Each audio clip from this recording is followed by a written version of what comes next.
Berikutnya, kita akan berbicara tentang definisi dari gaya normal, gaya lintang, dan nanti ada gaya atau momen. Yang pertama, gaya normal. Eh, Mohon maaf, ini saya kelewat.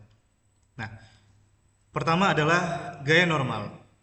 Gaya normal adalah gaya dalam yang bekerja searah sumbu batang atau elemen sehingga menyebabkan elemen mengalami gaya tarik atau tekan.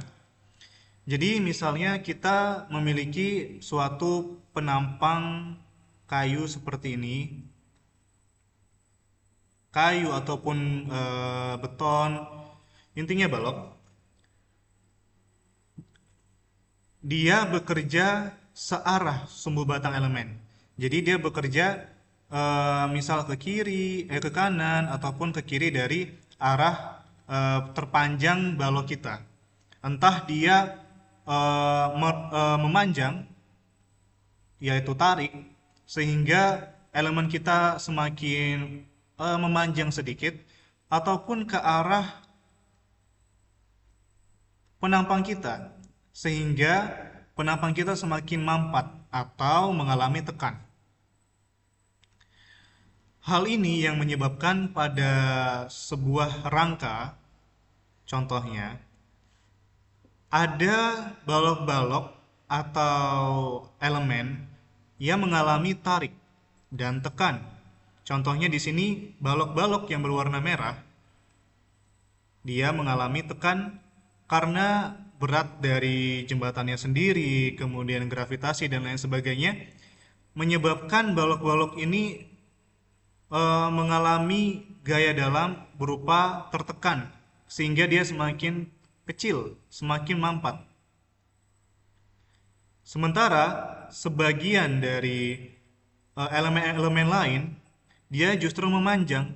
Contohnya, di sini, balok ini atau elemen ini, di bagian ujung sini, dia tertarik oleh batang ini, karena batang ini memampat, mengecil, maka otomatis bagian ujung dari balok berwarna biru ini ketarik ke atas, tertariklah, sehingga semakin memanjang. Demikian juga bagian sini, balok yang merah ini memampat ke atas, sehingga otomatis dia, balok biru juga mengikutinya, memanjang. Maka ada batang tekan dan batang tarik. Adapun gambar di sini adalah contoh dari pengerjaan diagram gaya pada suatu balok. Dan diagram normal, gaya normal digambarkan seperti ini, yang mungkin kita tidak bahas pada kesempatan kali ini. Kemudian yang kedua adalah gaya lintang. Berbeda dengan gaya normal, gaya lintang adalah gaya dalam yang bekerja tegak lurus. Kalau tadi kan normal dia searah. Sementara kalau tegak lurus, sementara lintang adalah tegak lurus. Jadi penampang balok kita memiliki panjang atau bagian terpanjang seperti ini. Maka gaya yang bekerja adalah tegak lurus. Entah di sini, entah seperti ini. Arahnya adalah tegak lurus dari sumbu terpanjang balok kita. Dan gaya lintang terbesar biasanya terjadi di dekat tumpuan. Maka dari itu, kadang kalau kita melihat balok yang mengalami retak, khususnya retak geser, dia mengalami retak di sini, di dekat tumpuan. Dan ini adalah salah satu contoh penggambaran diagram lintang di analisis balok sederhana. Yang terakhir, momen.